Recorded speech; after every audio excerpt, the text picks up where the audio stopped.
All. Delampady ಯೋಗ ಪ್ರತಿಷ್ಠಾನದ ವತಿಯಿಂದ ದೇಹದ ತೂಕ ಮತ್ತು ಕೊಲೆಸ್ಟ್ರಾಲ್ ಫ್ಯಾಟ್ ಬರಲಿಕ್ಕೆ ಯಾವ ಯೋಗ, ಯಾವ ಆಸನ ಮತ್ತು ಏನು ಸರಳ ವಿಧಾನ. ಇತ್ತೀಚಿನ ಆಧುನಿಕ ಜೀವನ ಶೈಲಿ ವಿಧಾನದಲ್ಲಿ ಅತಿಯಾದ ಒಬೆಸಿಟಿ, ತುಂಬ ತೂಕ ಇದ್ದವರಿಗೆ ಕೆಲವೊಮ್ಮೆ ನಿಂತುಕೊಂಡು ಮಾಡಲಿಕ್ಕೆ ಸಹ ಕಷ್ಟ ಆಗ್ತದೆ. ಇವನ್ನು ಕುಳಿತುಕೊಂಡು ಮಾಡಲಿಕ್ಕೆ ಸಹ ಕಷ್ಟ ಆಗ್ತದೆ. ಯಾಕಂದರೆ ಸಹಜವಾಗಿ ಕೆಲವೊಮ್ಮೆ ಸೊಂಟ ನೋವು, ಬೆನ್ನು ಎಲ್ಲ ಕಾಡ್ತಾ ಇರ್ತದೆ. ಅಂಥವರು ಮಲಗಿಕೊಂಡು ಮಾಡುವ ಕೆಲವು ಸರಳ ವ್ಯಾಯಾಮಗಳು ಅಥವಾ ಚಿಕ್ಕ ಕೆಲವು ಯೋಗಾಸನಗಳನ್ನು ಮಾಡಿಕೊಂಡು ಸಹ ಹಲವು ವಾರ, ಹಲವು ತಿಂಗಳು ಮಾಡಿದಾಗ ಸಾಕಷ್ಟು ದೇಹದ ತೂಕ ಮತ್ತು ಕೊಬ್ಬು ಕರಗಿಸಲು ಸಹಾಯವಾಗ್ತದೆ. ಇಲ್ಲಿ ದೇಹದ ತೂಕ ಮತ್ತು ಕೊಬ್ಬು ಬರಲು ಹಲವಾರು ಕಾರಣಗಳಿವೆ. ಅತಿಯಾದ ಆಹಾರ ಸೇವನೆ, ಆಮೇಲೆ ಹಸಿವೆ ಇಲ್ಲದಾಗಲಿ ತಿನ್ನುವುದು, ತುಂಬ ಹೊತ್ತು ಕಚೇರಿಯಲ್ಲಿ ಕೆಲಸ ನಿರ್ವಹಣೆ, ದೈಹಿಕ ಚಟುವಟಿಕೆ ತುಂಬ ಕಡಿಮೆಯಾಗಿರುವುದು, ಆಮೇಲೆ ತಪ್ಪಾದ ಜೀವನ ಶೈಲಿಗಳು, ಹಾಗೆ ಅತಿ ಹುಳಿ, ಅತಿ ಖಾರ, ಅತಿ ಮಸಾಲೆ ಇತ್ಯಾದಿ ಬೇರೆ ಬೇರೆ ಕಾರಣಗಳಿವೆ. ಕೆಲವೊಮ್ಮೆ ಅನುವಂಶೀಯತೆ, ಹೆರಿಡಿಟರಿಯಾಗಿ ಬರುವಂತಹ ಅವಕಾಶ ಸಹ ಇದೆ. ಅದೆಲ್ಲ ಏನೇ ಇರಲಿ, ಆದರೂ ನಾವು ನಮ್ಮ ಜೀವನ ಶೈಲಿಯನ್ನು ಉತ್ತಮಪಡಿಸಿಕೊಂಡು ಸರಿಯಾದ, ಶಿಸ್ತುಬದ್ಧವಾದ, ಕ್ರಮವತ್ತಾದ ಉತ್ತಮ ಜೀವನ ಶೈಲಿಯಲ್ಲಿ ನಮ್ಮ ಜೀವನವನ್ನು ಕಾಪಾಡಿಕೊಂಡಾಗ ಮತ್ತು ಸೂಕ್ತವಾದಂತಹ ಕೆಲವು ದೈಹಿಕ ಚಟುವಟಿಕೆಗಳನ್ನು ಮಾಡಿದಾಗ ಅದರಲ್ಲಿ ವಿಶೇಷವಾಗಿ ಕೆಲವು ಆಸನಗಳು, ವ್ಯಾಯಾಮಗಳು ಬಹಳ ಸಹಕಾರಿಯಾಗ್ತದೆ. ಇವಾಗ ದೇಹದ ತೂಕ, ಕೊಲೆಸ್ಟ್ರಾಲ್ ಫ್ಯಾಟ್ ಬರ್ನಿಗೆ ಯಾವ ಆರಂಭದಲ್ಲಿ ಯಾವ ವ್ಯಾಯಾಮ ಮಾಡ್ಬೋದು ಅಥವಾ ಕೆಲವು ಚಿಕ್ಕ ಚಿಕ್ಕ ಆಸನಗಳು ಮಾಡ್ಬೋದು. ಯಾಕೆಂದರೆ ತುಂಬ ಹೊತ್ತು ನಿಂತುಕೊಂಡು ಮಾಡಲಿಕ್ಕೆ ಕಷ್ಟ ಆಗ್ತದೆ ಅಥವಾ ಕೆಲವೊಮ್ಮೆ ಸೊಂಟಕ್ಕೆ, ಬ್ಯಾಕಿಗೆಲ್ಲ ಒತ್ತಡ ಆಗ್ತದೆ. ಅಂಥವರು ಆರಂಭದಲ್ಲಿ ನಮ್ಮ ಅನುಭವದ ಪ್ರಕಾರ ಅವರು ಮಲಗಿಕೊಂಡೇ ಮಾಡಬೇಕು. ಹಲವು ವಾರ, ಹಲವು ತಿಂಗಳವರೆಗೆ ಮಲಗಿಕೊಂಡು ಮಾಡಿದಾಗ ಅವೆಲ್ಲ ಫ್ಲೆಕ್ಸಿಬಲ್ ಆಗ್ತದೆ, ಫ್ರೀ ಆಗ್ತದೆ, ಮತ್ತು ದೇಹದ ಬಿಗಿತ ಕಡಿಮೆ ಆಗ್ತದೆ, ಮತ್ತು ಮಲಗಿಕೊಂಡು ಮಾಡಲಿಕ್ಕೆ ಸಹ ಸುಲಭ. ಕೆಲವೊಮ್ಮೆ ನಿಂತುಕೊಂಡು ಮಾಡಲಿಕ್ಕೆ ಕಷ್ಟ ಆಗ್ತದೆ, ಬಾಗ್ಲಿಕ್ಕೆ ಆಗ್ತಾ ಇಲ್ಲ, ಬಿಗಿತ ಇರ್ತದೆ. ಮಲಗಿಕೊಂಡು ಮಾಡಲಿಕ್ಕೆ ಸುಲಭ. ಅಂತಹ ಮಲಗಿಕೊಂಡು ಮಾಡುವಂತಹ ಕೆಲವು ಆಸನಗಳ ಬಗ್ಗೆಯ ಮಾಹಿತಿಯನ್ನು ತಿಳಿಯೋಣ ಬಂಧುಗಳೇ. ಈ ರೀತಿ ಪ್ರಥಮವಾಗಿ ಕಾರ್ಪೆಟ್ ಮೇಲೆ ಈ ರೀತಿ ಮಲಗಿ ವಿಶ್ರಾಂತಿ ಮಾಡಬೇಕು. ಇಲ್ಲಿ ಕಾಲುಗಳು 2-2.5 ಅಡಿಯಷ್ಟು ಅಗಲ ಇರಬೇಕು. ಕೈಗಳು ದೇಹದಿಂದ 1-1.5 ಅಡಿಯಷ್ಟು ಅಂತರ ಇರಬೇಕು.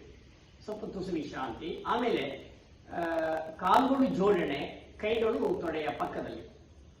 ದೇಹದ ತೂಕ, ಕೊಲೆಸ್ಟ್ರಾಲ್ ಫ್ಯಾಟ್ ಬರ್ನ್ ಆಗುವುದು ಆರಂಭದಲ್ಲಿ ಮಲಗಿಕೊಂಡು ಮಾಡುವ ಕೆಲವು ವ್ಯಾಯಾಮ, ಸರಳ ಆಸನಗಳೆಲ್ಲ ಮಾಡಿಕೊಳ್ಬೋದು. ಅಭ್ಯಾಸ ಮಾಡುವ ಕ್ರಮ ಈ ಕಾಲುಗಳು ಜೋಡಣೆ, ಕೈಗಳು ತೊಡೆಯ ಪಕ್ಕದಲ್ಲಿ ಒತ್ತಿಟ್ಟು ನಿಧಾನವಾಗಿ ಈ ಬಲಕಾಲನ್ನು ಮೇಲೆತ್ತಿ ಈ ರೀತಿ 0 ಬರೆಯುವ ವ್ಯಾಯಾಮ ಮಾಡಬೇಕು. Making a 0 in single leg. ನಿಧಾನವಾಗಿ ಆರಂಭದಲ್ಲಿ ಸ್ವಲ್ಪ ನಿಧಾನ ಮಾಡ್ಬೋದು. ಈ ರೀತಿ ಆರಂಭದಲ್ಲಿ 3 ಬಾರಿ ಕ್ಲಾಕ್, 3 ಬಾರಿ ಆಂಟಿ ಕ್ಲಾಕ್. ಸಹಜ ಉಸಿರಾಟ, ನಾರ್ಮಲ್ ಬ್ರೀದಿಂಗ್ ಅಲ್ಲಿ ಅಭ್ಯಾಸ ಮಾಡಬೇಕು. ಆದಷ್ಟು ದೊಡ್ಡ 0 ಬರೆಯುವ ವ್ಯಾಯಾಮ ಪ್ರಯತ್ನ ಮಾಡಬೇಕು. ಇನ್ನು ಆರಂಭದಲ್ಲಿ ಸ್ವಲ್ಪ ಕಾಲೆಲ್ಲ ಕ್ರ್ಯಾಂಪ್ ಆಗ್ತದೆ ಹೊಸಬರಿಗೆ, ಅದು ಹೋಗ್ತಾ ಹೋಗ್ತಾ ಸರಿ ಆಗ್ತದೆ. ಆಮೇಲೆ ಎಡಕಾಲಲ್ಲಿ ಈ ರೀತಿ 0 ಬರೀಬೇಕು. Making a 0 in single leg, clockwise, anticlockwise, ಹೀಗೆ ನಿಧಾನವಾಗಿ ಅಭ್ಯಾಸ ನಡೆಸಬೇಕು. ಆಮೇಲೆ ತುಸು ವಿಶ್ರಾಂತಿ. ಇನ್ನಷ್ಟು ಕೆಲವು ವ್ಯಾಯಾಮಗಳು ನೋಡೋಣ. ಸಹಜವಾಗಿ ಬೆನ್ನು, ಸೊಂಟ ಬಿಗಿತೇನೆ ಅಂಥವರು ಈ ತಿರುಚುವಿಕೆಯ ವ್ಯಾಯಾಮ ಅಂತ ಹೇಳ್ತೀವಿ. ಈ ರೀತಿ ನೋಡಿ, 2 ಕಾಲುಗಳನ್ನು ಹೀಗೆ ಮಡಿಸಿಕೊಂಡು 2 ಹಸ್ತವನ್ನು ಈ ರೀತಿ ಪರಸ್ಪರ ಬೆಳೆದು ಹಿಡಿದು ಎದೆ ಮೇಲೆ ಇಟ್ಟು ಟ್ವಿಸ್ಟಿಂಗ್ ವ್ಯಾಯಾಮ ನೋಡಿ, ಈ ರೀತಿ ಟ್ವಿಸ್ಟ್ ಮಾಡಬೇಕು. ಅವಾಗ ಬ್ಯಾಕ್ ಎಲ್ಲ ಫ್ರೀ ಆಗ್ತದೆ. ಈ ಒಬೆಸಿಟಿ ಇದ್ದವರಿಗೆ ಮುಖ್ಯವಾಗಿ ಇಲ್ಲಿ ಬಿಗಿತ ಇರ್ತದೆ. ಆ ಸೊಂಟ ನೋವು, ಬೆನ್ನು ಎಲ್ಲ ಸ್ವಲ್ಪ ಕಡಿಮೆ ಆಗಲಿಕ್ಕೂ ಸಹಕಾರಿ ಆಗ್ತದೆ. ಇಲ್ಲಿ ತೀರಾ ಮಾಡಲಿಕ್ಕೆ ಕಷ್ಟ ಆದರೆ ಕಾಲನ್ನು ಹೀಗೆ ಕೆಳಗಿಟ್ಟು ಮಾಡ್ಬೋದು. ಬ್ರೀದಿಂಗ್ ನಾರ್ಮಲ್ ನೋಡಿ, ಈ ರೀತಿ 3 ಬಾರಿ 6 ಬಾರಿ ಎಲ್ಲ ಮಾಡಬೇಕು. ಆಮೇಲೆ ತಿರುಚುವಿಕೆಯ ವ್ಯಾಯಾಮ 2 ಅಂತ ಹೇಳ್ತೀವಿ. ಇದು ಕೈ, ಹಸ್ತ ಈ ರೀತಿ ನೋಡಿ, ಕಡೆ ಮುಂದೆ ಗೆರೆಯಲಿಕ್ಕೆ ಪ್ರಯತ್ನ ಪಡಬೇಕು. 2 ಕಾಲನ್ನು ಈ ರೀತಿ ಮೇಲೆತ್ತಿ ಎಷ್ಟು ಸಾಧ್ಯವಾದಷ್ಟು 2 ಕಾಲುಗಳು ಬಲಕ್ಕೆ ಬರುವಾಗ ಶಿರಸ್ಸು ಎಡಕ್ಕೆ. ಇದು ಬಹಳ ಪರಿಣಾಮಕಾರಿಯಾದಂತಹ ವ್ಯಾಯಾಮ. ಎಲ್ಲರೂ ಮಾಡಬಹುದು, ಯಾವುದೇ ರೀತಿಯ ಅಡ್ಡ ಪರಿಣಾಮ ಇಲ್ಲ. ಯಾಕೆಂದರೆ ದೇಹದ ಬಿಗಿತ ಮತ್ತು ಸೊಂಟ ನೋವು, ಬೆನ್ನು ಕಡಿಮೆ ಆಗಲಿಕ್ಕೂ ಈ ವ್ಯಾಯಾಮ ಸಹಕಾರಿಯಾಗ್ತದೆ. ಹಾಗೂ ಮುಂದೆ ಹೆಚ್ಚಿನ ಸ್ವಲ್ಪ ಆಸನಗಳನ್ನು ಇನ್ನಷ್ಟು ಮಾಡಲಿಕ್ಕೆ ಸಹ ಈ ವ್ಯಾಯಾಮ ನಮಗೆ ಸುಲಭ ಸಾಧ್ಯವಾಗ್ತದೆ. ತೀರಾ ಕಷ್ಟ ಆದರೆ, ಅತಿಯಾದ ಹೊಟ್ಟೆ ಇದೆ ಅಥವಾ ಸೊಂಟ ಬಿಗಿತ ಇದೆ ಅಥವಾ ಬ್ಯಾಕ್ ಪೇನ್ ಇದೆ, ಅವರು ಈ ರೀತಿ ಕಾಲನ್ನು ಕೆಳಗಿಟ್ಟು ಹೀಗೆ ಆ ಕಡೆ ಈ ಕಡೆ ನೋಡಿ, 2 ಕಾಲು ಬಲಕ್ಕೆ ಬರುವಾಗ ಶಿರಸ್ಸು ಎಡಕಡೆ ಈ ರೀತಿ 3 ಬಾರಿ 6 ಬಾರಿ ಎಲ್ಲ ಮಾಡ್ಬೋದು. ಒಮ್ಮೆ ಅಭ್ಯಾಸ ಆದ ಮೇಲೆ ಆದಷ್ಟು ಎತ್ತಿಗೆ ತರಬೇಕು. ಯಾವುದೇ ರೀತಿಯ ನೋವಿಲ್ಲ, ನಿಧಾನವಾಗಿ ಈ ರೀತಿಯ ತಿರುಚುವಿಕೆಯ ವ್ಯಾಯಾಮ. ಇದು ಯಾರು ವಿಶೇಷವಾಗಿ ಅಧಿಕ ತೂಕದ ವ್ಯಕ್ತಿಗಳು, ಸೊಂಟ ನೋವು, ಬೆನ್ನು ಇದ್ದವರು ಮಾಡಬೇಕು. ಸಾಮಾನ್ಯವಾಗಿ ತುಂಬಾ ತೂಕ ಇದ್ದ ವ್ಯಕ್ತಿಗಳಿಗೆ ಕೆಲವೊಮ್ಮೆ ಸೊಂಟ ನೋವು, ಬೆನ್ನು ನೋವು ಸಹ ಕಾಣ್ತದೆ. ಈ ರೀತಿ 2 ಬಾರಿ 3 ಬಾರಿ ಅಭ್ಯಾಸ, 6 ಬಾರಿ ಎಲ್ಲ ಮಾಡಬಹುದು. ಆಮೇಲೆ ಪುನಃ ವಿಶ್ರಾಂತಿ ಮಾಡಿ ಮತ್ತೊಮ್ಮೆ ಮಗದೊಮ್ಮೆ ಮಾಡಬೇಕು. ಇನ್ನೀಗ ತಿರುಚುವಿಕೆ ವ್ಯಾಯಾಮ 3 ನೋಡೋಣ. ಹೀಗೆ ಪರಸ್ಪರ ಬೆರಳನ್ನು ಹಿಡಿದುಕೊಂಡು 2 ಹಸ್ತವನ್ನು ಶಿರಸ್ಸಿನ ಅಡಿ ಕೊಟ್ಟು ಈ ರೀತಿ 2 ಕಾಲುಗಳನ್ನು ಪೂರ್ತಿ ಆದಷ್ಟು ನಿಯರ್ ಟು ಚೆಸ್ಟ್ ಸೈಡ್ ಮಡಿಸಿಕೊಂಡು 2 ಕಾಲು ಬಲಕ್ಕೆ ಬರುವಾಗ ಹೆಡ್ ಸ್ಟ್ರೈಟ್ ಇರಬೇಕು. ಇದರಲ್ಲಿ ಶಿರಸ್ಸು ಚಲನ ಇಲ್ಲ, ನಮ್ಮ ಶಿರಸ್ಸಿನ ಭಾಗ ನೇರ ಇರಬೇಕು. ನೋಡಿ ಎಷ್ಟಾಗುತ್ತೆ ಅಷ್ಟು. ಇದರಲ್ಲಿ ಇನ್ನೊಂದು ವಿಶೇಷ ಪ್ರಯೋಜನ ಅಂದರೆ ಗ್ಯಾಸ್ಟ್ರಿಕ್ ಅಸಿಡಿಟಿಯ ಒಂದು ಸಮಸ್ಯೆಯ ನಿಯಂತ್ರಣಕ್ಕೆ ಈ ವ್ಯಾಯಾಮ ಸಹಕಾರಿ ಆಗ್ತದೆ. ಇದಕ್ಕೆ ನಾವು ಟ್ವಿಸ್ಟ್ ನಂಬರ್ 3 ಹೇಳ್ತೀವಿ. ಆರಂಭದಲ್ಲಿ twist number 1, twist number 2, twist number 3. ಇವಾಗ ಇದು ಸಹ 3 ಬಾರಿ 6 ಬಾರಿ ಎಲ್ಲ ನೋಡಿಕೊಂಡು ಮಾಡಬೇಕು. ಇದರಲ್ಲಿ ಸಹ ತೀರಾ ಕಷ್ಟ ಆದರೆ ನೋಡಿ ಹೀಗೆ ಸಹ ಒಂದು ಮಾಡೋ ಆಪ್ಷನ್. ಬ್ರೀದಿಂಗ್ ನಾರ್ಮಲ್, ನಿಧಾನವಾಗಿ ನಾರ್ಮಲ್ 2 ಕಾಲು ಒಮ್ಮೆ ಎಡಕ್ಕೂ ಒಮ್ಮೆ ಬಲಕ್ಕೂ ಅಭ್ಯಾಸ ಮಾಡಬೇಕು. ಅಭ್ಯಾಸ ಆದ ಮೇಲೆ ಪೂರ್ತಿ ಫೋಲ್ಡ್ ಮಾಡಿ ಹೀಗೆ ಪೂರ್ತಿ ಟ್ವಿಸ್ಟಿಂಗ್ ಮಾಡುವಂತಹ ವ್ಯಾಯಾಮ ಅಭ್ಯಾಸ ಮಾಡಬೇಕು. ಅದಾದ ಮೇಲೆ ಅವರು ತುಸು ಹೀಗೆ ವಿಶ್ರಾಂತಿ ಪಡೆಯಬೇಕು. ನೋಡಿ ಈ ರೀತಿ ವಿಶ್ರಾಂತಿ ಪಡೆಯಬೇಕು. ಇನ್ನು ಸೈಕ್ಲಿಂಗ್ ವ್ಯಾಯಾಮ, ಯಾಕಂದ್ರೆ ಆರಂಭದ ಹಂತದಲ್ಲಿ ಇದು ತುಂಬಾ ಒಳ್ಳೆ ಆಗ್ತದೆ. ನೋಡಿ ಹೀಗೆ ಸೈಕ್ಲಿಂಗ್ ವ್ಯಾಯಾಮ ಇದು ಸಹ ಹಾಗೆ ತೊಡೆಗಳ ಫ್ಯಾಟ್ ಎಲ್ಲ ಬಂದಾಗೆ, thighs fat decreasing the thighs fat also, ಮತ್ತೆ ಜಾಯಿಂಟ್ಸ್ ಎಲ್ಲ ಫ್ರೀ ಆಗ್ತದೆ. ಈ ಸಾಮಾನ್ಯ ಎಲ್ಲರೂ ಮಾಡ್ಬೋದು ಅಂತ ಕಾಂಟ್ರಾ ಇಂಡಿಕೇಶನ್. ಸ್ವಲ್ಪ ಕೆಳಗಿಂದ ಬರಬೇಕು. ಕ್ಲಾಕ್ ಆಂಟಿ ಕ್ಲಾಕ್ ನೋಡಿ ಈ ರೀತಿ 3 ಬಾರಿ 6 ಬಾರಿ ಬ್ರೀದಿಂಗ್ ನಾರ್ಮಲ್ ಸೈಕ್ಲಿಂಗ್ ವ್ಯಾಯಾಮ. ಇದನ್ನು ಸಹ ಮತ್ತೊಮ್ಮೆ ಮಗದೊಮ್ಮೆ 2 ಬಾರಿ 3 ಬಾರಿ ಎಲ್ಲ ಮಾಡ್ಬೋದು. ಇಲ್ಲಿ ನಾವು ಗಮನ ಕೊಡಬೇಕಾದ್ರು ಹೊಟ್ಟೆಯ ಬೊಜ್ಜು ಮತ್ತು ಸೊಂಟದ ಕೊಬ್ಬು ಕರಲಿ. ಈ ಸಂಚಿಕೆಯಲ್ಲಿ ನಾವು ಅದರ ಬಗ್ಗೆ ಮಾಹಿತಿಯನ್ನು ಸಂಕ್ಷಿಪ್ತವಾಗಿ ಪಡಿತಾ ಇದ್ದೀವಿ. ಯಾರಿಗೆ ದೇಹದ ತೂಕ, ಕೊಲೆಸ್ಟ್ರಾಲ್ ಫ್ಯಾಟ್ ಬರಲಿಕ್ಕೆ ಈಗಾಗಲೇ ಹೇಳಿದಂತೆ ಆರಂಭದಲ್ಲಿ 1 ಕಾಲಿಗೆ 0 ಬರೆಯುವ ವ್ಯಾಯಾಮ, ಆಮೇಲೆ twist number 1, twist number 2, twist number 3. ಅದಾದ ಮೇಲೆ ಸೈಕ್ಲಿಂಗ್ ಆಗಿ ಇನ್ನು ಪುಷಪ್ ವ್ಯಾಯಾಮ. ಇಲ್ಲಿ 2 ಹಸ್ತವನ್ನು ಕೈಯನ್ನು ನಮ್ಮ ಸೀಟಿನ ಕೆಳಗೆ ಕೊಟ್ಟು ಈ ರೀತಿ ಪುಷಪ್ ವ್ಯಾಯಾಮ. ಎಕ್ಸೇಲ್, ಇನ್ಹೇಲ್, ರೇಚಕ, ಪೂರಕ, ಉಸಿರಿನ ಗತಿಯಲ್ಲಿ ನೋಡಿ ಉಸಿರನ್ನು ಬಿಡುತ್ತಾ ನಿಧಾನವಾಗಿ ಹೀಗೆ push up. Inhale, exhale, inhale, exhale, inhale. ಇದಷ್ಟು ಕೆಳಗಿಂದ ಬರಬೇಕು, ವಿದೌಟ್ ಟಚಿಂಗ್ ದ ಗ್ರೌಂಡ್. ಇಷ್ಟು ಕೆಳಗಿಂದ ಬರಬೇಕು ನೋಡಿ ಹೀಗೆ. ಈ ರೀತಿ 3 ಬಾರಿ 6 ಬಾರಿ 9, 14, 21 ಎಲ್ಲ ಮಾಡ್ಬೋದು. ಆಮೇಲೆ ಕಷ್ಟ ಆದಮೇಲೆ ರಿಲ್ಯಾಕ್ಸ್ ಕೊಡಬೇಕು. ಆದರೆ ಇದೊಂದು ಕ್ರಾನಿಕ್ ಬ್ಯಾಕ್ ಪೇನ್ ಇದ್ದವರು ಮಾಡೋದು ಬೇಡ. ಇನ್ನೊಮ್ಮೆ ಗಮನಿಸೋಣ. ಪುಷಪ್ ವ್ಯಾಯಾಮ ಇನ್ನೊಮ್ಮೆ ಸಹ ಸೊಂಟದ ಮತ್ತು ಹೊಟ್ಟೆ ಕೊಬ್ಬು ಕರಲಿ. ಯಾರಿಗೆ ಕ್ರಾನಿಕ್ ಬ್ಯಾಕ್ ಪೇನ್ ಇದೆ ಅವರಿಗೆ ಈ ಆಸನ, ಈ ವ್ಯಾಯಾಮ ಅಂದರೆ ನಿಧಾನವಾಗಿ ಈ ರೀತಿ ಎಕ್ಸೇಲ್, ಇನ್ಹೇಲ್ ಅಂದರೆ ಸೊಂಟ ನೋವು, ಬೆನ್ನು ನೋವು ಇದ್ದವರು ಇದನ್ನು ಮಾಡಬೇಡಿ. ಹೆಚ್ಚಿನ ಕ್ರಾನಿಕ್ ಬ್ಯಾಕ್ ಪೇನ್ ಇದ್ದವರು ಬೇಡ. ಆದರೆ ಇದು ಒನ್ ಆಫ್ ದ ಬೆಸ್ಟ್ ವ್ಯಾಯಾಮ ಫಾರ್ ಫ್ಯಾಟ್ ಬರ್ನಿಂಗ್. ನೋಡಿ ಪುಷಪ್, ಎಕ್ಸೇಲ್, ಇನ್ಹೇಲ್ ಈ ರೀತಿ ಎಷ್ಟು ಸಾಧ್ಯವಾಗುತ್ತೆ ಅಷ್ಟು ಮಾಡಬೇಕು. ಆತ್ಮೀಯ ಎಲ್ಲ ಯೋಗ ಬಂಧುಗಳೇ, ಇನ್ನೀಗ ಸಂಕ್ಷಿಪ್ತವಾಗಿ ನಾವು ಈ ಸಂಚಿಕೆಯಲ್ಲಿ ತಿಳಿಸ್ತಾ ಇದ್ದೇವೆ. ಆರಂಭದ ಹಂತದಲ್ಲಿ ಮಲಗಿಕೊಂಡು ಮಾಡಿದಷ್ಟು ಒಳ್ಳೆಯದು. ಒಮ್ಮೆ ನಮಗೆ ಮಲಗಿಕೊಂಡು ಅಭ್ಯಾಸ ಆದರೆ ಮತ್ತೆ ನಿಂತುಕೊಂಡು ಬೇರೆ ಬೇರೆ ವ್ಯಾಯಾಮಗಳು, ಬೇರೆ ಬೇರೆ ಆಸೆಗಳೆಲ್ಲ ಮಾಡ್ಬೋದು. ಈಗ ಮಲಗಿಕೊಂಡು ಮಾಡುವ ಅಪ್ ಅಂಡ್ ಡೌನ್ ವ್ಯಾಯಾಮ ಇದು ಒಂಥರ ಅಂತಿಮ ರಾಮಬಾಣದ ಹಾಗೆ. ಯಾರಿಗೆ ದೇಹದ ತೂಕ, ಕೊಲೆಸ್ಟ್ರಾಲ್ ಫ್ಯಾಟ್ ಬಂದು ಅದರಲ್ಲಿ ಸಹ ವಿಶೇಷವಾಗಿ ಹೊಟ್ಟೆಯ ಬೊಜ್ಜು ಕರಲಿಕ್ಕೆ ಫ್ಯಾಟ್ ಬರ್ನಿಂಗ್ ವ್ಯಾಯಾಮ ಅಂತ ಹೇಳ್ತೀವಿ. ನೋಡಿ ಇನ್ಹೇಲ್, ಎಕ್ಸೇಲ್ ಇಷ್ಟೇ ಇರಬೇಕು. ಕಾಲಿನ ಬೆರಳು ಪಾಯಿಂಟ್ ಆಗಬೇಕು. ದಯವಿಟ್ಟು ಗಮನಿಸಿ ನೋಡಿ. ಇನ್ಹೇಲ್, ಎಕ್ಸೇಲ್ ಈ ರೀತಿ ಮಾಡಬೇಕು. ಇನ್ನು ಸಹ ಅಭ್ಯಾಸ ಆದ ಮೇಲೆ ಕಷ್ಟ ಆದ ಮೇಲೆ ಒಮ್ಮೆ ರಿಲ್ಯಾಕ್ಸ್ ಕೊಡಬೇಕು. ಒಮ್ಮೆ ಅಭ್ಯಾಸ ಆದ ಮೇಲೆ ನಾವು ಜಾಸ್ತಿ ಹೊತ್ತು ಸಹ ಮಾಡ್ಬೋದು. ನೋಡಿ ಈಗ ನನಗೆ ಕಷ್ಟ ಆಗ್ತದೆ ಆರಂಭದಲ್ಲಿ, ಆದರೆ ಇದನ್ನು ಸೊಂಟ ನೋವು, BP ಇದ್ದವರೆಲ್ಲ ಅಭ್ಯಾಸ ಮಾಡಬಹುದು. ಯಾಕಂದ್ರೆ ಸೊಂಟ ನೋವು ಮಾಡಿದ ಕೂಡಲೇ ಕಷ್ಟ ಆಗ್ತದೆ ಅವರಿಗೆ. ಇನ್ನೊಂದು ವ್ಯಾಯಾಮ ಆಮೇಲೆ ಹೇಳ್ತೀನಿ ನೋಡಿ. ಇನ್ನೊಮ್ಮೆ ಅಪ್ ಅಂಡ್ ಡೌನ್ ವ್ಯಾಯಾಮ ನೋಡೋಣ. ನೋಡಿ ಇನ್ಹೇಲ್, ಎಕ್ಸೇಲ್ ನೋಡಿ ಪೂರಕ ರೇಟ್ ಹೆಚ್ಚೆತ್ತುವ ಇಷ್ಟೇ.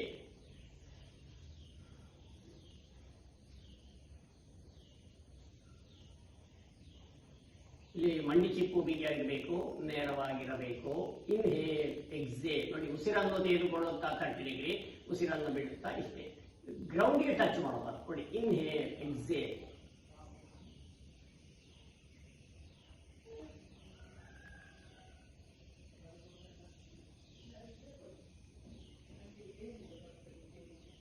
ಈ ರೀತಿ 3 ಬಾರಿ, 6 ಬಾರಿ, 16, 21 ಮಾಡಿ ರಿಲ್ಯಾಕ್ಸ್ ಮಾಡಿ ಮತ್ತೆ ಪುನಃ ಮಗದೊಮ್ಮೆ ಮತ್ತೊಂದು ಮಾಡಬೇಕು. ಅವಾಗ ಏನಾಯ್ತಂದ್ರೆ ಸಾಕಷ್ಟು ವ್ಯಾಯಾಮದಕ್ಕೆ ಈ ಹೊಟ್ಟೆಯ ಫ್ಯಾಟ್ ಬನ್ನಾಗಲಿಕ್ಕೆ, ಥೈಸ್ ಫ್ಯಾಟ್ ಬನ್ನಾಗಲಿಕ್ಕೆ ಬಹಳ ಸಹಕಾರಿ. ಮತ್ತೆ ಅಂತೂ ಈ ಮಂಡಿ ನೋವು ಸಹ ಕಡಿಮೆ ಆಗ್ತದೆ. ಕಾಲಿನ ಸೆಳೆತ, ಕಾಲಿನ ಬೆಂಕಿ, ಕಾಲು ಉರಿ, ಕಾಲಿನ ಆಯಾಸ ಎಲ್ಲ ಪರಿಹಾರಕ್ಕೆ ಈ ವ್ಯಾಯಾಮ. ಆದರೆ ಇಲ್ಲಿ ಗಮನಿಸಬೇಕಾದ ಮುಖ್ಯ ಅಂಶ ಏನಂದ್ರೆ ಸೊಂಟ ನೋವು, ಬೆನ್ನು, ಹೈ BP ಇದ್ದವರು ಇದು ಮಾಡಬಾರ್ದು. ಅವರಿಗೆ ಅದರ ಬದಲು ಇನ್ನೊಂದು ಆಪ್ಷನ್ ಇದೆ ನೋಡಿ. ಈ ರೀತಿ ಒಂದೊಂದು ಕಾಲು ಉತ್ತಿತ ಏಕಪಾದಾಸನ ಅಂತ ಹೇಳ್ತೀವಿ. ಉಸಿರನ್ನು ತೆಗೆದುಕೊಳ್ಳುತ್ತಾ ನಿಧಾನವಾಗಿ ಬಲಕಾಲ ಮೇಲೆ ಇಡಬೇಕು. ಉಸಿರನ್ನು ಬಿಡುತ್ತಾ ಕೆಳಗೆ. ಇನ್ನೊಮ್ಮೆ ಇನ್ಹೇಲ್, ಎಕ್ಸೇಲ್, ಇನ್ಹೇಲ್, ಎಕ್ಸೇಲ್. ಪೂರಕ, ರೇಚಕ. ಯಾರಿಗೆ ಅತಿಯಾದ ತೂಕ, ಸೊಂಟೋವಿದೆ, ಬೆನ್ನೋವಿದೆ, ಅಥವಾ ಒಬೆಸಿಟಿ ಜಾಸ್ತಿ ಇದೆ, ವೆಯ್ಟ್ ಜಾಸ್ತಿ ಇದೆ ಅಂಥವ್ರು ಕೊನೆಯ ಪಕ್ಷ ಒಂದೊಂದು ಕಾಲಿಗೆ 0 ಮೈಲು ತಿರುಚುಗೆ ವ್ಯಾಯಾಮ, ಈ ರೀತಿ ಉತ್ತಿತ ಏಕಪಾದಾಸನ ಮಾಡಬೇಕು. ಅವರು ಫ್ಯಾಟ್ ಬಂದಿರುವ ಆ 2 ಕಾಲಿತ್ತುವುದು ಮತ್ತೆ ಪುಷಪ್ ವ್ಯಾಯಾಮ ಬೇಡ. ಆರಂಭದ ಕೆಲವು ವಾರ ಒಮ್ಮೆ ನೋವು ಕಡಿಮೆ ಆದರೆ ಮಾಡಬಹುದು. ನೋಡಿ, ಈ ರೀತಿ ಉತ್ತಿತ ಏಕಪಾದಾಸನ 3 ಬಾರಿ, 6 ಬಾರಿ, ಮತ್ತೊಮ್ಮೆ ಮಗದೊಮ್ಮೆ 16, 32 ಮಾಡಬಹುದು. ಅಭ್ಯಾಸ ಆದ ಮೇಲೆ ಡೇ ಬೈ ಡೇ ಸುರಿಗೆ ಕಡಿಮೆ ಮಾಡಬೇಕು. 1 ವಾರ ಕಡಿಮೆ, ಆಮೇಲೆ ಹೆಚ್ಚು ಮಾಡ್ತಾ ಮಾಡಬೇಕು. ಯಾರಿಗೆ ದೇಹದ ತೂಕ, ಕೊಲೆಸ್ಟ್ರಾಲ್ ಫ್ಯಾಟ್ ಬನ್ನಾಗಲಿಕ್ಕೆ ಇನ್ನಷ್ಟು ಹೆಚ್ಚು ಸುಲಭ ಆಗಲಿಕ್ಕೆ ಮಲಗಿಕೊಂಡು ಮಾಡುವ ಈಗ ವ್ಯಾಯಾಮ, ಹಾಗೆ ಕೊನೆಯಲ್ಲಿ ದಿವಸ ಉತ್ತಿತ ಏಕಪಾದಾಸ ಮಾಡಬಹುದು ಈ ರೀತಿ. ಆಮೇಲೆ ವಿಶ್ರಾಂತಿ. ಇದನ್ನೇ ಹಲವು ವಾರ ಮಾಡಿಕೊಂಡು ಆಮೇಲೆ ಗುರುಮುಖಿಯನ್ನು ಇನ್ನಷ್ಟು ಹೆಚ್ಚು ಆಸನಗಳು, ವ್ಯಾಯಾಮ ಎಲ್ಲ ಕಲಿಬಹುದು. ಈ ರೀತಿ ವಿಶ್ರಾಂತಿ ಮಾಡಿ ಏಳುವ ವಿಧಾನ ಹೀಗೆ. ನಿಧಾನವಾಗಿ ಎಡಕಾಲನ್ನು ಮಡಿಸಿಕೊಂಡು ಬಲ ಬದಿಗೆ ತಿರುಗಿ ನಿಧಾನವಾಗಿ ಎದ್ದೇಳಬೇಕು ಬಂಧುಗಳಿಗೆ. ಇಲ್ಲಿ ಗಮನಿಸಬೇಕಾದ ಮುಖ್ಯ ಅಂಶ, ಯಾರಿಗೆ ನಿಂತುಕೊಂಡು ದೇಹದ ತೂಕ, ಕೊಲೆಸ್ಟ್ರಾಲ್ ಫ್ಯಾಟ್ ಬನ್ನಾಗಲಿಕ್ಕೆ ಇರುವವರಿಗೆ ನಿಂತುಕೊಂಡು ಮಾಡಲಿಕ್ಕೆ ಬಹಳ ಕಷ್ಟ ಆಗ್ತದೆ. ಒಮ್ಮೆ ಈ ರೀತಿ ನಾವು ಹಲವು ವಾರ ಅಥವಾ ಹಲವು ದಿನಗಳವರೆಗೆ ಅಭ್ಯಾಸ ಮಾಡಿದಾಗ ಆಮೇಲೆ ನಿಂತುಕೊಂಡು ಮಾಡುವ ಕೆಲವು ವ್ಯಾಯಾಮ ಹಾಗೂ ದೇಹದ ತೂಕ ಮತ್ತೆ ಕೊಲೆಸ್ಟ್ರಾಲ್ ಬನ್ನಾಗಿರುವಂತಹ ಆಸನ ಮಾಡುವುದು. ಸಾಮಾನ್ಯವಾಗಿ ನಾವು ತರಬೇತಿ ಸಂದರ್ಭದಲ್ಲಿ ಅವರಿಗೆ ಕೆಲವು ವಿಶೇಷವಾದ ಕೆಲವು ಆಸನಗಳನ್ನು ಹೇಳ್ತೀವಿ.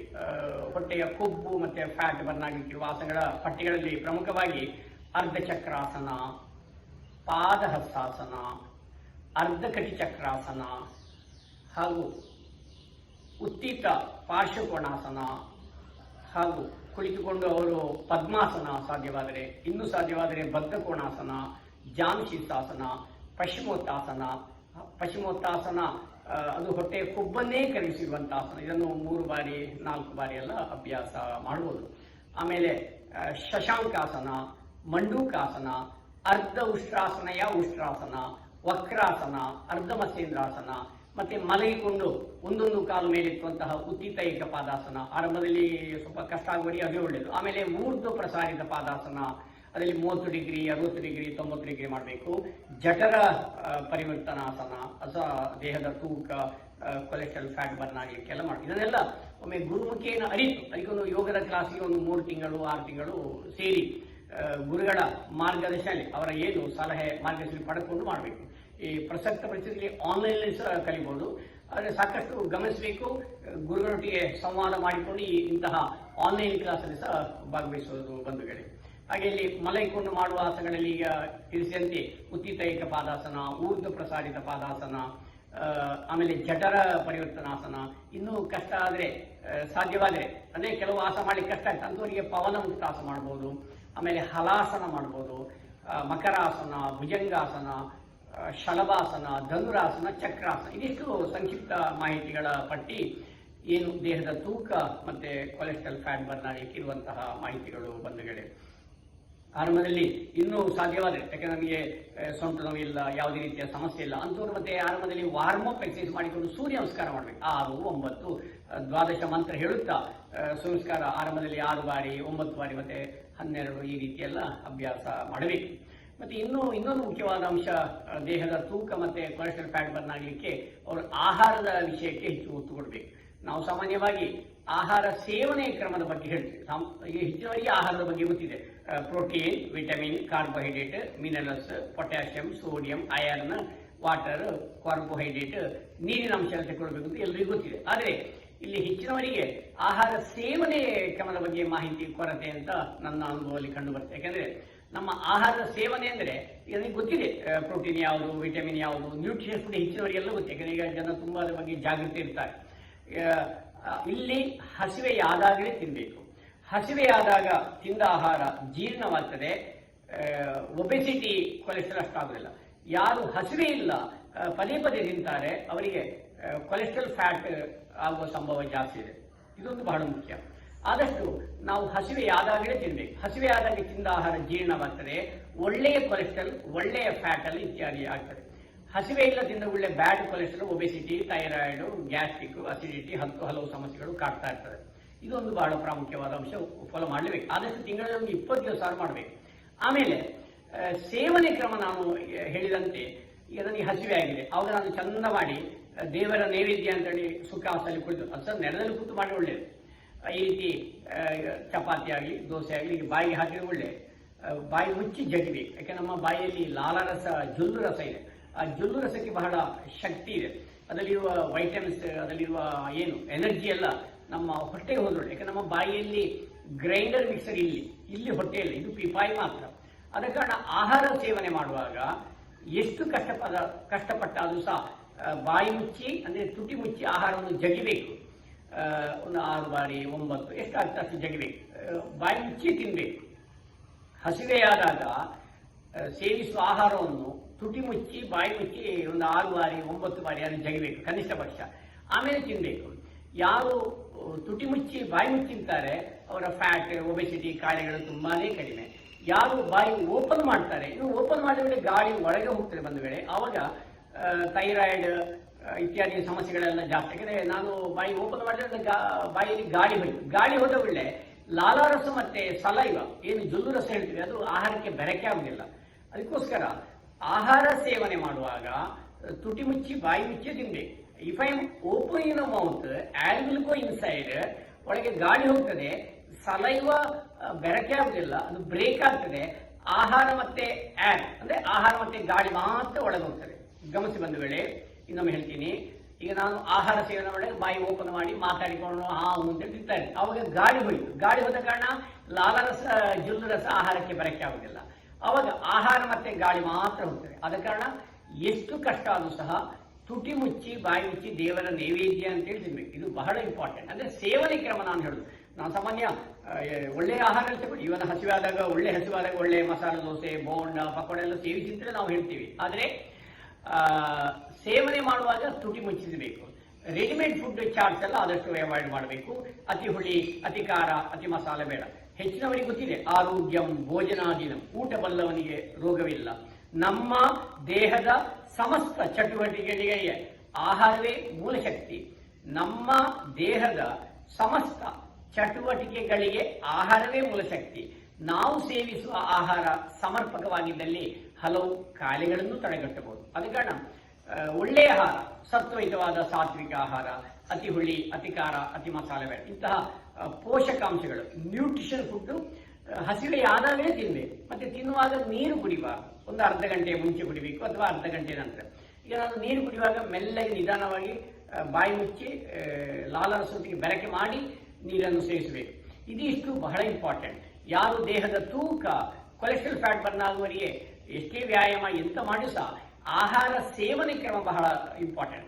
ನಾನು ಎಲ್ಲ ವ್ಯಾಯಾಮ ಆಯಿತು, ಎಲ್ಲ ಎಕ್ಸರ್ಸೈಸ್ ಆಯಿತು, ಅಲೋಪತಿ ಆಯಿತು, ಹೋಮಿಯೋಪತಿ ಆಯಿತು, ಆಯುರ್ಪತಿ ಆಯಿತು, ನೇಚುರೋಪತಿ ಆಯಿತು, ಸಿದ್ಧ ಆಯಿತು, ಯುನಾನಿ ಆಯಿತು, ಎಲ್ಲ ಚಿಕಿತ್ಸೆ ಆಯಿತು ಸಹ ಕೊಬ್ಬು ಕರಗಿಲ್ಲ ಅಂದ್ರೆ ಅವನ ಆಹಾರ ಸೇವನೆ ಕ್ರಮ ತಪ್ಪ ಅಂತೇಳಿ ನಾವು ಅಲ್ಲಿ ತಿಳಿಬೇಕಾಗ್ತದೆ. ಆದ ಕಾರಣ ಆ ವ್ಯಕ್ತಿ 1 ತಿಂಗಳು ಬೇಕಾದ್ರೆ ಸೀರಿಯಸ್ ಆಗಿ ಮಾಡಿ ನೋಡಿ. ಅಂದರೆ ಹಸಿವೆಯಾದಾಗಲೇ ತಿನ್ನುವುದು, ತಿನ್ನುವಾಗ ತುಟಿ ಮುಚ್ಚಿ ಬಾಯಿ ಮುಚ್ಚಬೇಕು. ಮತ್ತೆ ತಿನ್ನುವಾಗ ಆಹಾರ ಸೇವನೆ ಮಾಡುವಾಗ no TV, no radio, no paper, no talking, no mobile. ಇದು ಬಹಳ ಮುಖ್ಯ. ಎಷ್ಟು ಕಷ್ಟ ಆದರೂ ಸಹ ಆಹಾರದ ಕಡೆಗೆ ಗಮನ ಕೊಡಬೇಕು. ಅಲ್ಲಿ ಏನು ಆಹಾರದಲ್ಲಿ ಬೇರೆ ಬೇರೆ ತರಕಾರಿಗಳು ಅಥವಾ ವೈವಿಧ್ಯಮಯ ಆಹಾರ ಇದೆ, ಪೋಷಕಾಂಶ, ಅದನ್ನೆಲ್ಲ ಗಮನಿಸಿಕೊಂಡು ವಾಚ್ ಮಾಡಿ ಅದನ್ನು ಅನುಭವಿಸಿಕೊಂಡು ನಾವು ಸೇವಿಸಬೇಕು. ಆಗ ನಮ್ಮ ಲಾಲಾರಸ, ಜೊಲ್ಲು ರಸ ಆಹಾರಕ್ಕೆ ಬೆರಕೆಯಾಗಿ ಅದು ಹೊಟ್ಟೆ ಒಳಗೆ ಹೋದ್ಕೊಳ್ಳಿ ಜೀರ್ಣ ಆಗ್ತದೆ. ಇಲ್ಲಿ ಮುಖ್ಯವಾಗಿ ಅಸಿಡಿಟಿ ಗ್ಯಾಸ್ಟ್ರಿಕ್ ಕಡಿಮೆ ಆಗ್ತದೆ, ಮಲಬದ್ಧತೆ ಕಡಿಮೆ ಆಗ್ತದೆ, ಮಧುಮೇಹ ನಿಯಂತ್ರಣ, ಗ್ಯಾಸ್ಟ್ರಿಕ್ ನಿಯಂತ್ರಣ, ಡಯಾಬಿಟಿಕ್ ಹತೋಟಿ ಆಗ್ತದೆ. ಸಾಕಷ್ಟು ಆರೋಗ್ಯ ಏನು ಸಮಸ್ಯೆಗಳು ಹೇಳ್ತಾರೆ ಅದೆಲ್ಲ ಕಡಿಮೆ ಆಗಲಿಕ್ಕೆ ಈ ಆಹಾರ ಸೇವನೆ ಕ್ರಮ ಬಹಳ ಮುಖ್ಯ. ಹಿಂದಿನ ಕಾಲದಲ್ಲಿ ಗುರುಕುಲ ಪದ್ಧತಿಯಲ್ಲಿ ಗುರುಗಳು ಶಿಷ್ಯರಿಗೆ ಇದನ್ನು ಹೇಳಿಕೊಡ್ತಾ ಇದ್ರು. ಊಟ ಮಾಡುವಾಗ ಭೋಜನದ ಮಂತ್ರ ಹೇಳ್ತಾ ಇದ್ರು. ಯಾಕಂದ್ರೆ ಇಷ್ಟ ದೇವನೇ ಯಾಕೆ ನಾವು ಊಟ ಮಾಡುವಾಗ ಏನು ಹೇಳ್ತೇವೆ, ಭಾಗವತಲ್ಲಿ ಗರುಡ ಪುರಾಣದಲ್ಲಿ ಒಂದು ಉಲ್ಲೇಖ ಇದೆ, ಔಷಧೇ ಚಿಂತೆಯೇ ವಿಷ್ಣು ಭೋಜನೇಚ ಜನಾರ್ದನ ಶಯನೇ ಪದ್ಮನಾಭಂಚ ವಿವಾಹೇ ಚ ಪ್ರಜಾಪತಿ. ಯಾಕೆ ಔಷಧಿ ತಗೊಳ್ಳುವಾಗ ಸಹ ಆ ಮಾತ್ರೆಗೆ ಮಂತ್ರ ಹಾಕ್ಬೇಕಂತೆ. ಓಂ ವಿಷ್ಣುವೇ ನಮಃ, ಓಂ ವಿಷ್ಣುವೇ ನಮಃ, ಓಂ ವಿಷ್ಣುವೇ ನಮಃ ಅಂತೇಳಿ ಆ ಮಂತ್ರವನ್ನು 16, 32 ಹಾಕಿ ಆಮೇಲೆ ಮಾತ್ರೆ ತಗೊಂಡಾಗ ಔಷಧಿಯ ಅಡ್ಡ ಪರಿಣಾಮ ಕಡಿಮೆ, ಬೇಗ ಬೇಗ ಗುಣ ಆಗ್ತದೆ. ಹಾಗೆ ಊಟ ಮಾಡುವಾಗ ಓಂ ಜನಾರ್ದನಾಯ ನಮಃ, ಓಂ ಜನಾರ್ದನಾಯ ನಮಃ. ಇಲ್ಲಿ ನಾವು ಊಟ ಮಾಡುವಾಗ ಒಂದು ಫಿಸಿಯೋಥೆರಪಿ ವ್ಯಾಯಾಮ ಹೇಳ್ತೀವಿ ನೋಡಿ, ಗಮನಿಸಿ ಬಂಧುಗಳೇ. ಈ ರೀತಿ ನಮ್ಮ ಹಸ್ತದ ಎಲ್ಲಾ ಬೆರಳುಗಳನ್ನು ಈ ರೀತಿ ಫೋಲ್ಡ್ ಮಾಡಬೇಕು ನೋಡಿ, ಹೀಗೆ. ಇದೊಂದು ಫಿಸಿಯೋಥೆರಪಿ ಎಕ್ಸರ್ಸೈಸ್. ಈಗ ನಾನೇನು ಊಟ ಮಾಡ್ತೇನೆ, ಓಂ ಜನಾರ್ದನಾಯ ನಮಃ, ಇದೊಂದು ಫಿಸಿಯೋಥೆರಪಿ. ಯಾಕಂದ್ರೆ ಇಲ್ಲಿ ಮಧ್ಯದ ಬೆರಳು ಮಂಗಳ ಗ್ರಹ, ಎಲ್ಲಾ ಬೆರಳಿಗೆಯನ್ನು ಈ ರೀತಿ ಪ್ರೆಸ್ ಕೊಟ್ಟಾಗ ಅಲ್ಲಿ ಒಂದು ಎನರ್ಜಿ ಪಾಸ್ ಆಗ್ತಾ ಇರ್ತದೆ. ಡೈಜೆಸ್ಟಿವ್ ಡಿಸಾರ್ಡರ್ಗೆ ಸಂಬಂಧಪಟ್ಟ ಮಣಿಪುರ ಚಕ್ರ, ನೇವಲ್ ಚಕ್ರಕ್ಕೆ ಸಂಬಂಧಪಟ್ಟದ್ದು, ಹೊಟ್ಟೆಯ ಡೈಜೆಸ್ಟಿವ್ ಡಿಸಾರ್ಡರ್ಗೆ ಆಗಲಿಕ್ಕೆ, ಜೀರ್ಣ ಆಗಲಿಕ್ಕೆ ಸಹಕಾರಿ ಆಗ್ತದೆ. ಊಟ ಮಾಡುವಾಗಲೇ ಅಥವಾ ಕಾಫಿ ಟೀ ಕುಡಿ ಯಾವುದೇ ಆಹಾರ ಸೇವಿಸುವ ಮುಂಚೆ ಒಂದು 16 ಬಾರಿ ಹೀಗೆ ಮಾಡ್ತೀವಿ, ಓಂ ಜನಾರ್ದನಾಯ ನಮಃ, ಓಂ ಜನಾರ್ದನಾಯ ನಮಃ ಅಂತ ಗಮನಿಸಿ ಬಂದ ಈ ರೀತಿ ಡಿಗ್ಗಿ ಟೈಮ್ ಎಲ್ಲ 4 ಬೆರಳುಗಳು ಹೆಬ್ಬೆರಳು ಈ ರೀತಿ ಇರ್ತದೆ. ಮಂತ್ರ ಅವಾಗ ಈ ಕೈಯಲ್ಲಿ ಹಿಡ್ಕೊಂಡು ಹೀಗೆ ಮಾಡ್ಬೇಕು. ಈಗ ನಾನೇನು ಈಗ ಡೈನಿಂಗ್ ಟೇಬಲ್ ಅಲ್ಲಿ ಕೂತೇನೆ, ಇನ್ನು ಊಟ ಮಾಡಿ ಕೂತ್ಕೊಳ್ಬೇಕು ಒಳಗ, ಅಥವಾ ಈ ರೀತಿ ಮಾಡ್ಬೇಕು, ಓಂ ಜನಾರ್ದನಾಯ ನಮಃ, ಓಂ ಇಲ್ಲಿ ಪ್ರೆಸ್ ಕೊಡ್ಬೇಕು ಹೀಗೆ, ಈ ರೀತಿ ಇಷ್ಟೇ ಪ್ರೆಸ್ ಕೊಡು, ಅಲ್ಲಿಗೆ ಪ್ರೆಸ್ ಕೊಡ್ತಾ ಇರಬೇಕು. ಅದು ಇಲ್ಲಿ ಒಂಥರ ಪಂಚಿಂಗ್ ಹಾಗೆ, ಅದು ನಮಗೆ ಹೆಲ್ಪ್ ಆಗ್ತದೆ. ಜೀರ್ಣಶಕ್ತಿ ಹೆಲ್ಪ್ ಆದ್ರೂ ಸಹ ಬಹಳ ಸರಿ. ಆಮೇಲೆ ಊಟ ಮಾಡಬೇಕು, ಬಾಯಿ ಮುಚ್ಚಿ ತುಟಿ ಮುಚ್ಚಿ ಊಟ ಮಾಡಿದಾಗ ತಿಂದ ಆಹಾರ ಜೀರ್ಣ ಆಗ್ತದೆ, ಕೊಲೆಸ್ಟ್ರಾಲ್ ಫ್ಯಾಟ್ ಎಲ್ಲ ಆದಷ್ಟು ಎಕ್ಯುಮಿಲೇಟ್ ಆಗುದಿಲ್ಲ, ಆರೋಗ್ಯಕರ ಜೀವನ ಶೈಲಿಗೆ. ಇಲ್ಲಿ ಕೊನೆಯದಾಗಿ ಹೇಳಿದಷ್ಟೇ, ನಮ್ಮ ಆರೋಗ್ಯ ರಕ್ಷಣೆಗೆ, ಆರೋಗ್ಯ ಪಾಲನೆಗೆ ನಾವು ಉತ್ತಮವಾದ ಜೀವನ ಶೈಲಿ, ಆಹಾರ ಸೇವನೆ ಬಹಳ ಅಗತ್ಯ. ನಮ್ಮ ಲೈಫ್ ಸ್ಟೈಲ್ಸ್ ನಾವು ಉತ್ತಮಪಡಿಸ್ಕೊಳ್ಬೇಕು. ಆದರೆ ದೇಹದ ತೂಕ ಇದೆ, ಒಬೆಸಿಟಿ ಇದೆ ಚಿಂತೆ ಮಾಡಬೇಡಿ. ಕೆಲವೊಮ್ಮೆ ಹೆರಿಡಿಟಿ ಇರ್ತದೆ. ಈಗ ಏನು ಎಕ್ಸರ್ಸೈಸ್ ಅಥವಾ ವ್ಯಾಯಾಮ ಯೋಗ ಮಾಡೋಣ, ಯಾಕೆ ನಮಗೆ ಜಾಯಿಂಟ್ಸ್ ಇದೆ, 11 ಜಾಯಿಂಟ್ಸ್, 1000 ಪಾರ್ಟ್ಸ್ ಎಲ್ಲ ಇದೆ, ಅದೆಲ್ಲ ಆಕ್ಟಿವೇಟ್ ಆಗಬೇಕಲ್ಲ. ನಮ್ಮ ದೇಹದ ಲಿಂಫ್ಯಾಟ್ ಸಿಸ್ಟಮ್ ಆಕ್ಟಿವೇಟ್ ಆದಾಗ ಇಮ್ಯುನಿಟಿ ಪವರ್ ಬಿಡುಗಡೆ ಆಗ್ತದೆ. ಆದ ಕಾರಣ ಒಬೆಸಿಟಿ ಇದ್ದವರು ಚಿಂತೆ ಮಾಡಬೇಡಿ, ಅವರು ಎಕ್ಸರ್ಸೈಸ್ ಮಾಡಲಿ, ವ್ಯಾಯಾಮ ಮಾಡಲಿ, ಯೋಗ ಮಾಡಲಿ, ಅಥವಾ ಕೊನೆ ಪಕ್ಷ ವಾಕಿಂಗ್ ಆದ್ರೂ ಹೋಗಲಿ. ಇದೆಲ್ಲ ಮಾಡುವಾಗ ಸಾಕಷ್ಟು ಫಿಸಿಕಲ್ ಆಕ್ಟಿವಿಟಿ ಆದಾಗ ದೇಹದ ಒಂದು ಇಮ್ಯುನಿಟಿ ಪವರ್ ಬಿಲ್ಡಪ್ ಆಗಲಿ. ಯಾಕಂದ್ರೆ ಮುಖ್ಯವಾಗಿ ನಾವು ಬೆಳಗಿನ ಸಂಜೆವರೆಗೆ ಹ್ಯಾಪಿಯಾಗಿರಬೇಕು, ಆದಷ್ಟು ವರ್ಷ ಪೂರ್ತಿ ಆರೋಗ್ಯಕರವಾಗಿರಬೇಕು. ಅದಕ್ಕೆ ಯೋಗ ಔಷಧಕ್ಕೊಂದು ಪರ್ಯಾಯ, ರಾಮ ಬಾಣವೂ ಹೌದು, ರೋಗ ನಿರೋಧಕ ಉಪಾಯ ಹೌದು. ಇದಿಷ್ಟು ಸರಳ. ಅಂದ್ರೆ ಯಾರಿಗೆ ಅತಿಯಾದ ತೂಕ ಇದೆ, ಒಬೆಸಿಟಿ ಇದೆ, ಯಾವುದೇ ರೀತಿ ಎಕ್ಸರ್ಸೈಸ್ ಮಾಡ್ಲಿಕ್ಕೆ ಆಗ್ತಾ ಇಲ್ಲ, ಅಥವಾ ಹೆಚ್ಚು ನಿಂತುಕೊಂಡು ಹೋಗ್ಲಿಕ್ಕೆ ಆಗ್ತದೆ, ಜಿಮ್ ಮಾಡ್ಲಿಕ್ಕೆ ಆಗ್ತಾ ಇಲ್ಲ, ವ್ಯಾಯಾಮ ಸಹ ಕಡಿಮೆ ಆಗಿದೆ, ಕೊನೆಯ ಪಕ್ಷ ಅವರು ಈಗ ನಾನು ಹೇಳಿದ ಮಲಗಿಕೊಂಡು ವ್ಯಾಯಾಮಗಳನ್ನ ಹಲವು ತಿಂಗಳು ಮಾಡಿಸೋ ಸಾಕಾಗ್ತದೆ. ಮತ್ತೆ ನಾವು ಹೇಳುವ ಆಹಾರ ಪದ್ಧತಿ ಮಾಡಿದಾಗ ಸಾಕಷ್ಟು ದೇಹದ ತೂಕ, ಕೊಲೆಸ್ಟ್ರಾಲ್ ಮತ್ತೆ ಆರೋಗ್ಯ ಪಾಲನೆ, ಆರೋಗ್ಯ ರಕ್ಷಣೆಗೆ ಸಹಕಾರಿ ಆಗ್ತಾ ಹೇಳುತ್ತಾ ಇಲ್ಲಿಗೆ ನಾವು ದೇಲಂಪಾಡಿ ಯೋಗದ ಪ್ರತಿಷ್ಠಾನದ ವತಿಯಿಂದ ಈ ಒಂದು ಸಂಕ್ಷಿಪ್ತ ಮಾಹಿತಿಯನ್ನು ಸಮಾಪನಗೊಳಿಸ್ತಾ ಇದ್ದೇವೆ. ವಂದನೆಗಳು.